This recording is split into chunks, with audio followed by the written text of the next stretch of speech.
Instagram ini dinobatkan sebagai media sosial yang paling sering digunakan untuk melakukan perundungan atau bullying secara online. Seorang siswa SMP di Kabupaten Goa, Sulawesi Selatan menjadi korban perundungan oleh temannya. Saudara, video bullying atau perundungan yang dilakukan oleh sejumlah remaja putri di bawah umur di Cilacap, Jawa Tengah viral.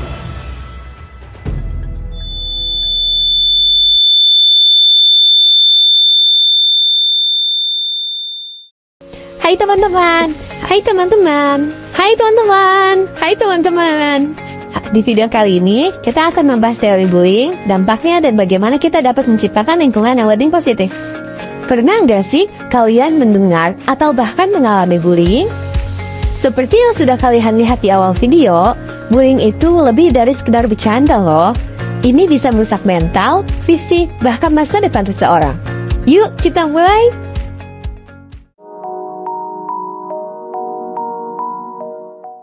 Sebelum membahas bullying, mari kita bahas sedikit mengenai perkembangan remaja.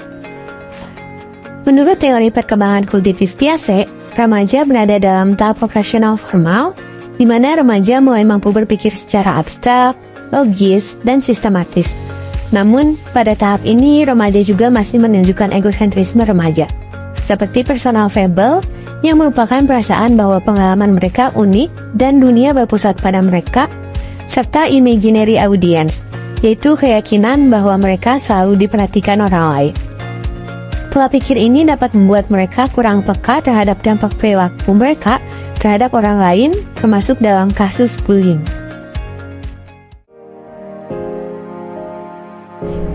Bullying adalah perilaku negatif berulang yang bermaksud menyebabkan ketidaksenangan atau menyakiti orang lain, baik satu atau beberapa orang secara langsung, terhadap seseorang yang tidak mampu melawannya.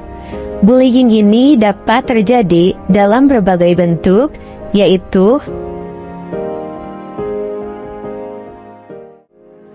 yang pertama ada bullying fisik.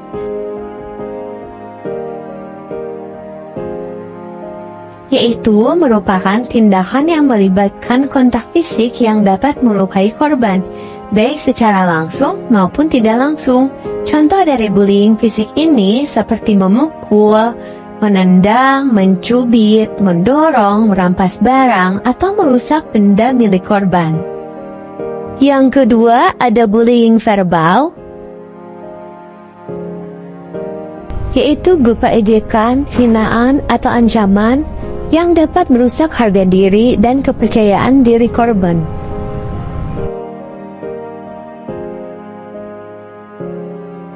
Yang ketiga ada bullying relasional,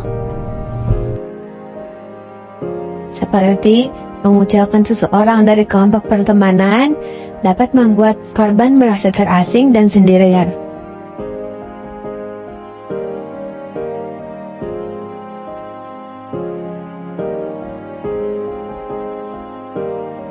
Dan yang terakhir ada cyberbullying. Cyberbullying adalah tindakan negatif yang dilakukan secara online atau melalui teknologi digital, seperti internet, ponsel, atau pesan teks. Tindakannya dapat berupa menyebarkan rumor, gambar yang memalukan, mengirim pesan yang menghina, membuat akun palsu untuk melecehkan korban, dan masih banyak lainnya. Cyberbullying ini sendiri dapat menyebabkan perasaan malu, cemas, dan tertekan yang berkepanjangan bagi para korban.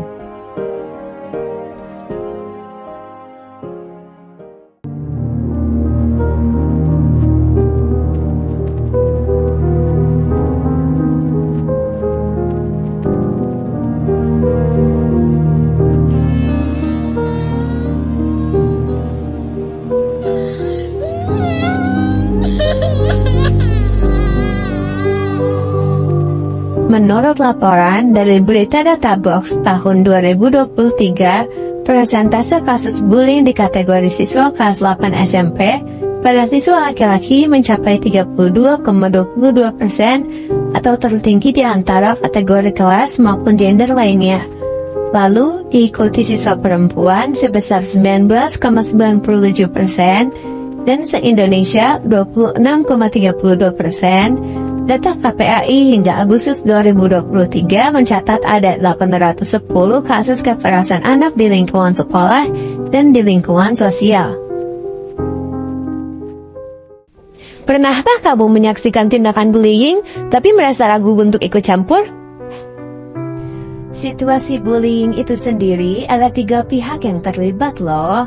Yang pertama pelaku, yang kedua korban, dan yang ketiga bystander.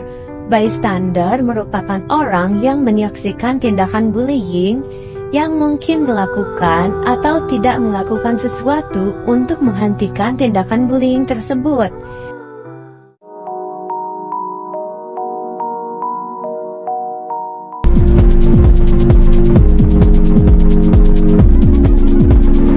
Video bullying atau perundungan terhadap siswa SMP di Cilacap viral di media sosial. Dalam video berdurasi 4 menit 15 detik itu memperlihatkan seorang siswa SMP menghajar temannya sendiri.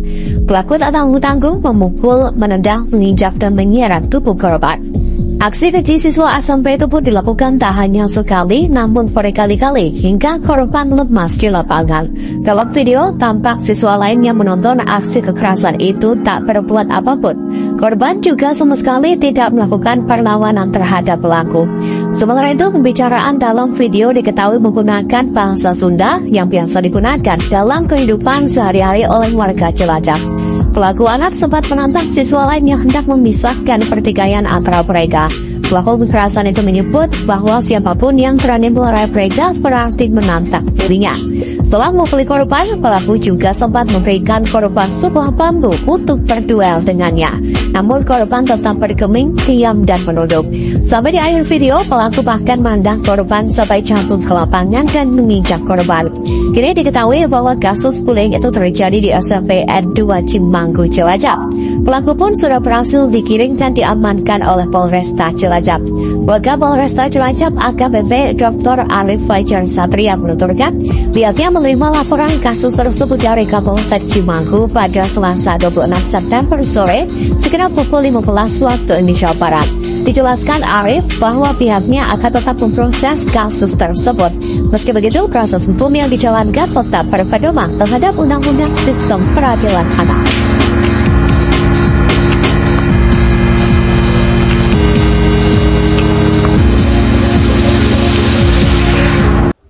Dampak perilaku bullying itu tidak hanya dirasakan oleh korban, tetapi juga dirasakan oleh pelaku dan saksi.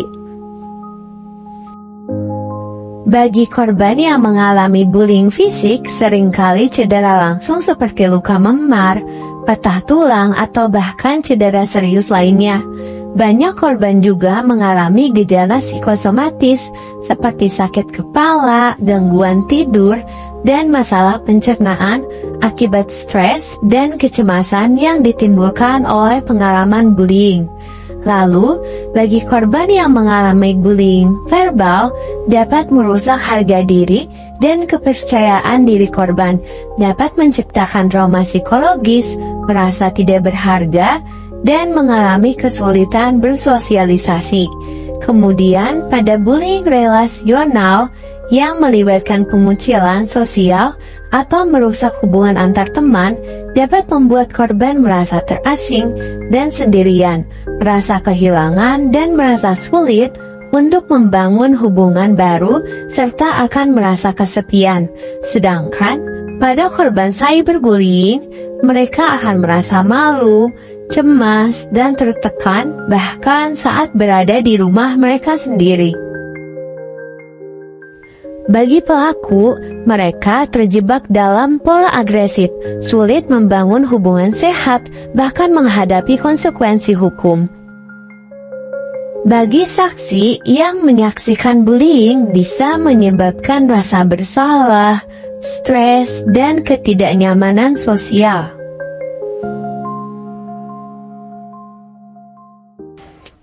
Tahu nggak sih, ada berbagai cara untuk mencegah bullying yang dapat dilakukan oleh keluarga, sekolah, dan masyarakat. Beberapa caranya adalah sebagai berikut. Pada lingkungan keluarga, kita bisa menanamkan nilai-nilai positif seperti empati, toleransi, dan saling menghargai. Berikan contoh yang baik dengan menunjukkan perilaku yang sopan dan menghormati orang lain. Ciptakan suasana yang nyaman bagi anak untuk bercerita tentang apa yang mereka alami di sekolah atau lingkungan lainnya. Serta libatkan anak dalam kegiatan positif untuk meningkatkan rasa percaya diri dan membangun relasi sosial yang sehat. Dalam lingkungan sekolah, kita bisa menyelenggarakan sosialisasi tentang bullying, dampaknya dan cara mencegahnya, menerapkan aturan yang tegas mengenai bullying, dan berikan sanksi yang jelas bagi pelaku, membangun ruang kelas yang inklusif dan aman, serta menciptakan budaya saling menghargai dan mendukung antar siswa.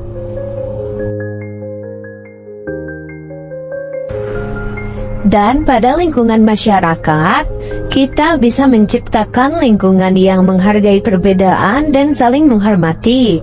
Setiap individu memiliki hak yang sama dan harus diperlakukan dengan adil agar dapat mengurangi perasaan berbeda atau terisolasi yang sering menjadi pemicu bullying, serta memberikan dukungan kepada korban bullying agar mereka merasa tidak sendirian dan berani berbicara.